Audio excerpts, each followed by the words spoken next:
good 20 years at this point, at least. I know it's hard to believe she's 22, but it's, anyway, so you've been at this, and if you had any piece of advice, large or small, to an aspiring health small business owner who wants to make it online and build a brand like a JJ Virgin, what advice are you giving them right now? Success leaves clues. I mean, it could never have been easier than it is right now. When I came into this whole thing, I've been trying from the age of 20 to figure this whole thing out. So it's been 32 years of this, and I really, 5 years ago is when things, well, I guess it was really 3, 2, 6, it just took off.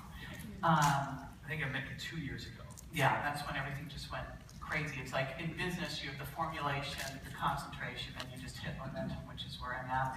But if I could have gotten out of my own way, what I find is we all know what we want to do. We don't listen to our audiences.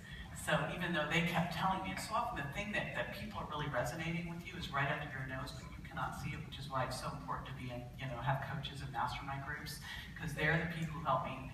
Lisa Sasovich helped me figure out food intolerance, and Celeste, I couldn't see it. I wanted to do something else.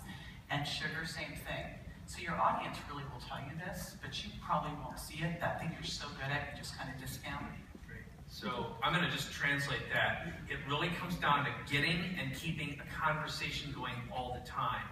Now, I know when we did, I don't know if it was the first live cast together, the first webcast, you said something to me because of the chat that was coming in. Do you remember, or do I have to feed this to you? So here was the situation. You turned to me after looking at all the chat data and after doing the webcast, and you said something about how much you learned in 2 hours versus, I don't remember what the comparison was.